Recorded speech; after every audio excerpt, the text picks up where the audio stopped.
आज मैं आप सभी के लिए लेकर के आया हूँ एक ऐसी कमाल की इलेक्ट्रिक कार जिसकी प्राइस शुरू होती है मात्र 6,25,000 रुपये के साथ में। और 6,25,000 रुपये में यही वेरिएंट है जिसके अंदर अभी मैं बैठा हूँ। और इंटीरियर पर नज़र एक बार डाल लीजिए। डिजिटल इंस्ट्रूमेंट क्लस्टर हो, डिजिटल इंफोटेनमेंट सिस्टम हो, वो भी बड़े साइज़ का, जिसके अंदर हमें सभी सेटिंग्स जो हैं वो देखने के लिए मिल जाती हैं। यहाँ पर देखेंगे जियो सावन जैसे ऐप्स भी यहाँ पर आप चला सकते हैं। इसके अलावा यहाँ पर अगर आप देखेंगे तो मैं आपको दिखाऊं, wireless Android auto, Apple CarPlay भी इस गाड़ी के अंदर में देखने के लिए मिल जाता है। और बाकी इंटीरियर भाई बहुत ही ज़्यादा प्रीमियम रहता है। टच का आपको स्टीयरिंग माउंटेड कंट्रोल्स वगैरह सभी चीज़ें देखने के लिए मिल जाती हैं। और कीमत क्या है? मात्र 6,25,000 रुपये। अब ईवी गाड़ी है तो आपको कीमत से ज़्यादा क्यूरियोसिटी होगी जानने की कि गाड़ी रेंज कितनी प्रोवाइड करेगी। सिंगल चार्ज में 230 किलोमीटर की क्लेम्ड रेंज देती है ये गाड़ी, और मात्र 6,25,000 रुपये कीमत रहती है। और गाड़ी कौन सी है? गाड़ी है जी, ये देख लीजिए, ये है MG comet EV। MG comet EV है, बहुत छोटे से साइज़ की है, 4 लोगों के लिए, लेकिन भाई बहुत ज़्यादा सफिशिएंट है। 4 लोग आराम से गाड़ी के अंदर बैठ सकते हैं। और इसके अलावा जो इसका बेस वेरिएंट आता है उसकी कीमत शुरू होती है मात्र करीब करीब 4,99,000 रुपये की कीमत से। लेकिन उसमें कुछ भी ऑफर नहीं होता। इंटीरियर बहुत बेसिक सा रहता है, बाहर से ज़्यादा अच्छी नहीं लगती है। इस गाड़ी को आप चाहे देखिए, कहीं भी नज़र डालिए आप, हर जगह आपको प्रीमियम फिनिश ही देखने के लिए मिलेगी। एलॉय व्हील देख लीजिए आप यहाँ पर किस तरीके के रहने वाले हैं। चाहे बात हो साइड मिरर्स की, यहीं पर टर्न इंडिकेटर की प्लेसमेंट, ये भी बॉडी कलर्ड में ही आपको देखने के लिए मिलेंगे। क्रोम डोर हैंडल्स यहाँ पर मिल जाते हैं, और LED हेडलैम्प्स वगैरह सभी चीज़ें देखने के लिए मिलती हैं। इसका सेकंड बेस वेरिएंट ये है जिसका नाम है एक्साइट। बेस वेरिएंट आता है एक्सिक्यूटिव, लेकिन उसमें कुछ भी ऑफर नहीं होता। तो ये सबसे वैल्यू फॉर मनी वेरिएंट इस गाड़ी का रहने वाला है। और आज की वीडियो में सारी डिटेल आपके साथ शेयर करूंगा। 6,25,000 रुपये की कीमत में हमें क्या कुछ ऑफर करता है, कितना बड़ा बैटरी पैक दिया गया है। इसके अलावा बैटरी एज ए सर्विस की ये प्राइसिंग है, जहाँ पर आप इस गाड़ी को परचेस करते हैं, बैटरी को नहीं। तो बैटरी के लिए क्या प्रोसेस है, कितना आपको उसमें पे करना पड़ेगा, उसमें आप पर किलोमीटर पे कुछ प्राइस कंपनी को पे करेंगे जितना किलोमीटर आप चलाएंगे। तो वो सारी डिटेल भी आज की वीडियो में आपके साथ शेयर करूंगा। तो कुछ भी आपसे मिस ना हो, इसलिए वीडियो में लास्ट तक जरूर बने रहिएगा। MG कॉमेट EV का आज पूरा हम फुल डिटेल रिव्यू करेंगे। सबसे पहले शुरुआत करेंगे की के साथ में। और की देख लीजिए सेकंड बेस वेरिएंट की, कितनी ज़्यादा कमाल की यहाँ पर है। ये पन्नी लगी हुई है, बाकी यहाँ पर चमक देख सकते हैं कितनी ज़्यादा कमाल की है। फिलिप की, जो कि वेव की यहाँ पर गाड़ी के साथ में दी गई है। 3 बटन मिलते हैं, लॉक, अनलॉक और टेल गेट को ओपन करने के लिए। मतलब ओपन नहीं होता है, सिर्फ एक तरीके से रिलीज़ ये हो जाता है कि यहाँ से आप इसे अनलॉक कर सकते हैं। ये देखिए अनलॉक हो गया, तो अब आप जो है इसे इस तरीके से उठा सकते हैं। बाकी ऐसा नहीं है कि पूरा रिलीज़ हो जाता है, बाहर आ जाता है। इस तरीके से सिर्फ आप करेंगे तो ये अनलॉक हो जाता है, जिसके बाद में आप इसे इस तरीके से उठा सकते हैं। तो बस ये होता है, पूरा इलेक्ट्रिकल टेलगेट वाला फंक्शन जो है वो गाड़ी में नहीं दिया गया है। और की फ्लिप की दी गई है। पुश स्टार्ट बटन वगैरह तो नहीं मिलता है, की को सिंपली प्लेस करना होगा आपको यहाँ पर, और कर देते हैं की को प्लेस। और हेडलैम्प्स वगैरह ऑन है, तो आपको एक बार दिखा देता हूँ किस तरीके से फ्रंट प्रोफाइल रहती है। बहुत ही नाम चारे का ही बोनट आपको देखने के लिए मिलता है। कोई भी फ्रंट स्पेस जो है वो इसमें नहीं मिलता, छोटा सा, क्योंकि बोनट दिया गया है गाड़ी में। LED कनेक्टिंग DRLs मिलते हैं। MG का लिमिटेड लोगो यहाँ पर दिया गया है, जिसमें लाइटिंग वगैरह मिलती है। और इसी के नीचे यहाँ पर मिल जाता है इसका चार्जिंग सॉकेट। और गाड़ी में यहाँ पर AC और DC फास्ट चार्जिंग को भी गाड़ी सपोर्ट करती है। यहाँ पर 3.3 किलोवाट आवर का AC चार्जर मिलता है, जिससे 7 घंटे करीब लेती है गाड़ी 0 से 100% चार्ज होने के लिए। और अगर आप करते हैं इसे DC फास्ट चार्जिंग, जो कि 7.4 किलोवाट आवर का मिलता है, उसमें टाइम सीधे सीधे आधा हो जाता है। 3.5 घंटे में 0 से 100% व्हीकल जो है वो फुल्ली चार्ज हो जाता है। चार्जर की बात आई है तो आपको बताना चाहूँगा, चार्जर आप ऐसा नहीं है कि कंपनी के ही परचेज़ करें। कंपनी के चार्जर्स में आपको अच्छी सर्विस कम मिलती है, थोड़ी सी आपको फ्लेक्सिबिलिटी कम मिलती है, और थोड़ी गारंटी वारंटी का भी इशू रहता है, और थोड़ी सी आपकी जितनी आपकी नीड होती है वो फुलफिल नहीं कर पाते हैं। तो इसके लिए आफ्टर मार्केट चार्जर्स भी कई सारे होती हैं, ऐसी कंपनियां जो आफ्टर मार्केट चार्जर्स जो हैं वो देती हैं, तो उन पर आप जा सकते हैं, जैसे कि एक्जैप पॉइंट हो गया। तो इस तरीके की कई कंपनीज़ हैं जो कि आफ्टर मार्केट चार्जर्स जो हैं वो प्रोवाइड करती हैं, तो आप वो भी परचेज़ कर सकते हैं अपने व्हीकल के हिसाब से, जो कि अच्छी सर्विस आपको प्रोवाइड करते हैं। बाकी फ्रंट प्रोफाइल में बाकी क्या कुछ है, देखिए हेडलैम्प्स LED में यहाँ पर प्रोजेक्टर हेडलैम्प्स लेते हैं, लो बीम हाई बीम के लिए। टर्न इंडिकेटर्स नीचे की तरफ दिए गए हैं, वो भी LED में रहते हैं। यानी कि ओवरऑल पूरा सेटअप जो है ना गाड़ी का, वो LED में ही देखने के लिए मिलता है। लोअर ग्रिल ब्लैक फिनिश में यहाँ पर देखने के लिए मिल जाती है। बड़ी ही प्यारी सी गाड़ी लगती है। कोई भी कैमरा वगैरह की प्लेसमेंट तो इसमें नहीं मिलेगी, बेस वेरिएंट से ऊपर का ही वेरिएंट है, सिर्फ सेकंड बेस।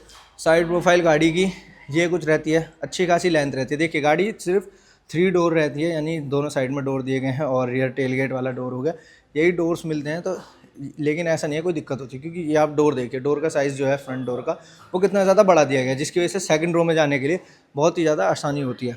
बाकी यहाँ पर मिल जाता है इसका साइड मिरर, जिस पर टर्न इंडिकेटर की प्लेसमेंट जो कि अगेन एलईडी में। और यहाँ पर देखिए टेक्सचर ओवरऑल कहीं भी आप देखेंगे तो बहुत ही अच्छा मिलता है। ड्यूअल वाइपर दिए गए हैं, छोटे साइज़ की गाड़ी है लेकिन विंडशील्ड काफ़ी ज़्यादा बड़ी है, तो वाइपर्स जो हैं वो यहाँ पर ड्यूअल दिए गए हैं। ऊपर की तरफ कोई भी मून रूफ या फिर सनरूफ वगैरह, रूफ रेल्स वगैरह किसी की प्लेसमेंट नहीं मिलती है। क्रोम डोर हैंडल्स यहाँ पर दिए गए हैं और पियानो ब्लैक फिनिश का यहाँ पर इस्तेमाल किया गया है। क्वार्टर ग्लास पैनल आप इसे कह सकते हैं। इलेक्ट्रिक की बैचिंग यहाँ पर मिल जाती है। टायर साइज़ एक इंटरेस्टिंग चीज़ है, देखिए 12 इंचज़ के स्टील रिम मिलते हैं। 145/70 का टायर साइज़ यहाँ पर रहने वाला है। स्टील रिम है लेकिन व्हील कैप लगे हुए हैं, तो बिल्कुल भी लगता नहीं है कि यहाँ पर ये स्टील रिम दिए गए हैं। पूरा इसी तरीके से लुकिंग आती है जैसे एलॉय व्हील ही ऑफर किए गए हैं। बाकी पीछे की तरफ high mount spot lamp, wiper कोई भी है नहीं। डिफोगर की प्लेसमेंट मिल जाती है इस एरिया में, नीचे की तरफ वो भी नहीं दी गई है। एलईडी कनेक्टिंग टेल लाइट मिलती है और रिवर्स लाइट नीचे की तरफ, टर्न इंडिकेटर्स यहीं पर आपको मिल जाते हैं। इंटरनेट इनसाइड की बैचिंग एमजी की पुरानी आदत है, वो देता ही है और अच्छी भी लगती है। एमजी कॉमेट की बैचिंग। रियर व्यू कैमरा भी मिल जाता है सेकंड बेस वेरिएंट के साथ में। ईवी की बैचिंग है। रियर में आपको 2 ही पार्किंग सेंसर्स जो है वो देखने के लिए मिलेंगे। रियर में रिफ्लेक्टर्स की प्लेसमेंट आपको मिल जाती है। बूट स्पेस भी एक बार दिखा देते हैं जी। बूट स्पेस क्या कुछ हमें मिलता है यहाँ पर देख लीजिए। पहले तो टेल गेट कितना ज़्यादा मैसिव और बड़ा सा दिया गया। बूट स्पेस भाई साहब इतना कुछ आपको मिलता है जहाँ पर आप छोटा मोटा सामान इस तरीके के चार्जर वगैरह अगर आपको रखने हैं तो वो आप रख सकते हैं। ये रहता है इसका चार्जर, तो ये सब चीज़ें आप रख सकते हैं। इतना कुछ बूट स्पेस यहाँ पर आपको देखने के लिए मिल रहा है। सबसे बड़ी बात है इस प्राइस पॉइंट पर भाई आपको मिल रहा है 2 पॉइंट, आपको सीट बेल्ट यहाँ पर भी मिल जा रही है रियर में। और अब चलते हैं गाड़ी के इंटीरियर में और इंटीरियर दिखा देता हूँ किस तरीके का रहता है। सबसे पहले डोर को ओपन करेंगे जी।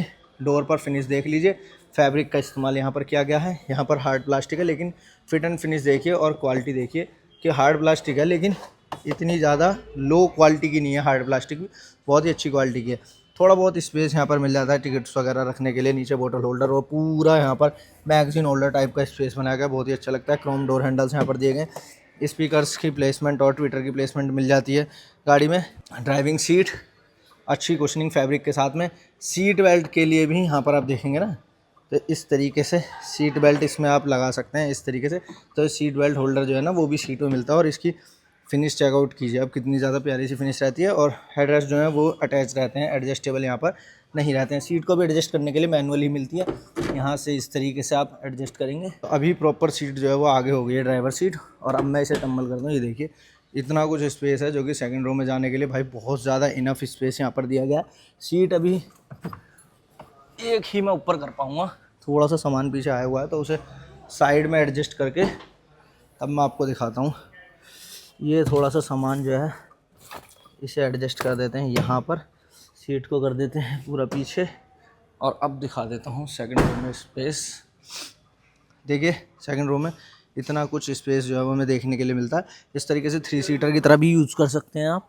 और ये बैठ गए जी। तो ये देखिए, इससे अंदाज़ा लगा लीजिए कि यहाँ से इतना नी रूम और इतना कुछ लेग रूम मुझे देखने के लिए मिल रहा है। तो काफ़ी सही है भाई। बहुत ज़्यादा लॉन्ग राइड के लिए तो है नहीं कि आप इसे टूर पर ही ले जाएंगे।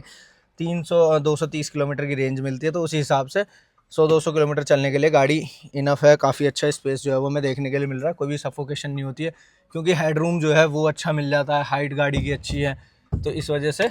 और बाकी बड़े बड़े क्वार्टर ग्लास पैनल यहाँ पर दिए गए हैं तो अच्छा स्पेस जो है वो गाड़ी के अंदर मिल जाता है। गाड़ी की सेकंड रो के अंदर भी कोई भी एसी वेंट नहीं मिलते हैं। ग्रैब हैंडल्स ज़रूर यहाँ पर दिए गए हैं सेकंड रो में।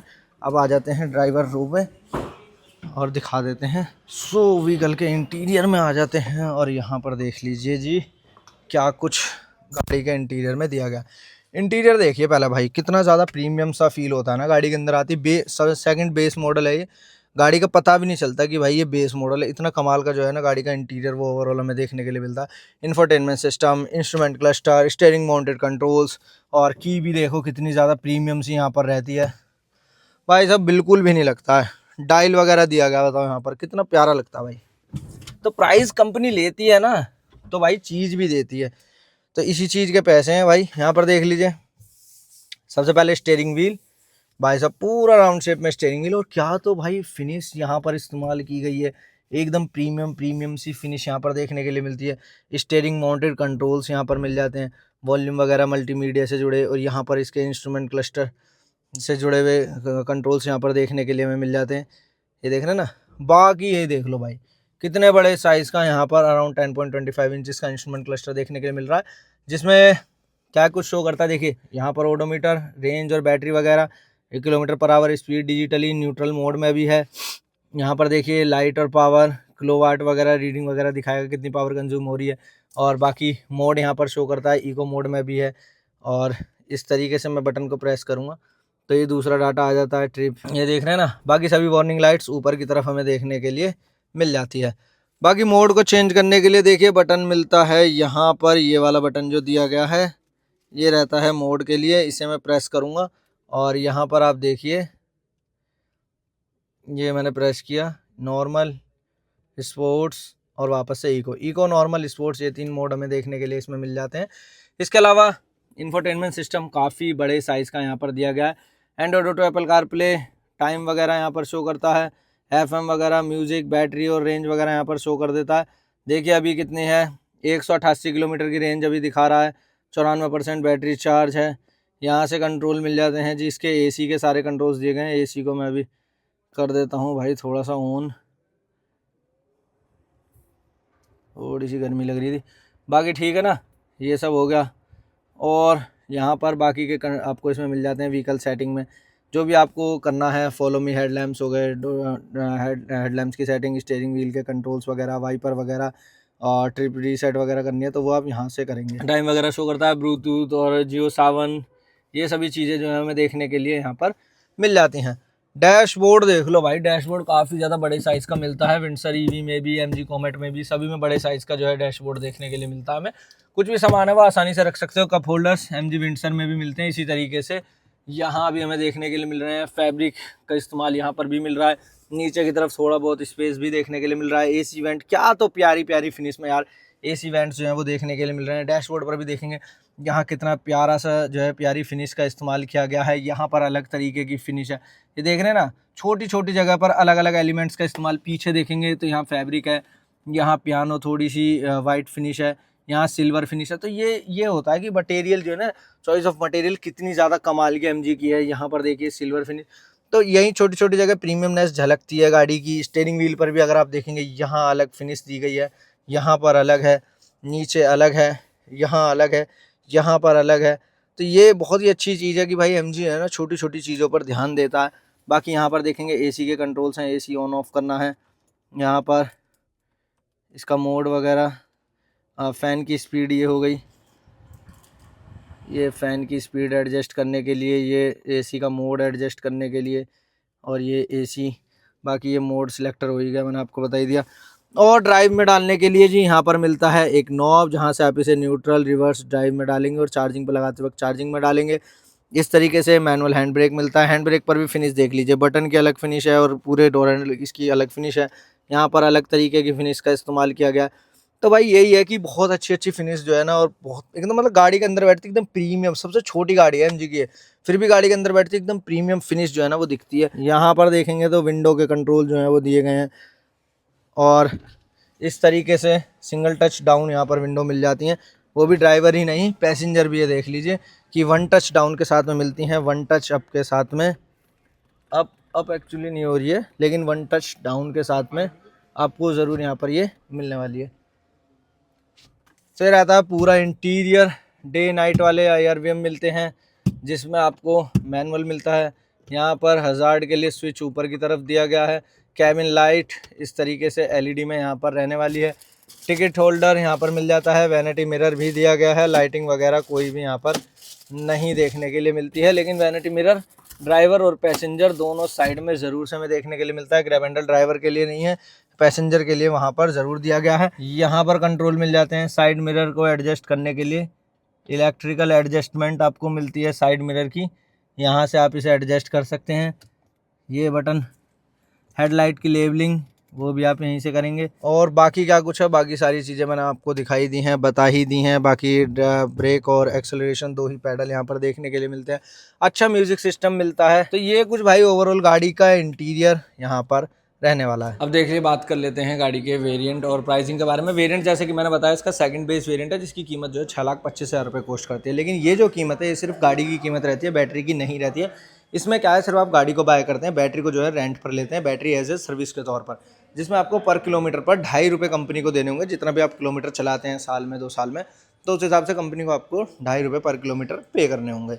और इसमें जो गाड़ी की कीमत है वो पड़ती है 6,25,000 रुपये इस वेरिएंट की, एक्साइट वेरिएंट की। बेस वेरिएंट की इसके साथ में, बैस के साथ में लेते हैं, बैटरी एज ए सर्विस के साथ में, तो 5 लाख रुपये कीमत कॉस्ट करती है। अगर आपको बैटरी भी बाय करनी है कि मुझे तो बैटरी भी अपनी चाहिए और मैं ही झेलूँगा, मेंटेनेंस होती है, बैटरी की रिप्लेसमेंट होती है, सब चीज़ों के लिए मैं ही जिम्मेदार हूँ, तो उसके लिए अगर आपको बैटरी भी बाय करनी है तो 2 लाख रुपये ऊपर से देने होंगे, जिसमें आपको 17.2 किलोवाट आवर का समथिंग बैटरी पैक देखने के लिए मिलता है। 230 किलोमीटर की रेंज देता है और ये 42 PS की पावर, 110 न्यूटन मीटर का टॉर्क गाड़ी इजीली निकाल देती है। और बाकी 4 सीटर इलेक्ट्रिक कार है, डेली पर्पज़ के लिए अच्छी है, लोकलिंग के लिए अच्छी है, हाईवे टूर पर जाने के लिए गाड़ी नहीं है, लोकल यूज़ के लिए एज ए सेकंड कार आप इसको बाय कर सकते हैं। अगर आपके पास पहले से कोई गाड़ी है, एक दूसरी गाड़ी चाहिए अपने डेली यूज़ के लिए, तो उसके लिए ये बेस्ट गाड़ी रहती है। अगर आप इसे बाय करना चाहते हैं तो आ सकते हैं आर्य नगर के इस शोरूम पर, गाज़ियाबाद में ये। और इसकी नंबर वगैरह, डिटेल वगैरह मैं नीचे डिस्क्रिप्शन में या फिर स्क्रीन पर डाल दूंगा, वहाँ से आप इसे आकर के चेकआउट कर सकते हैं, बाय कर सकते हैं।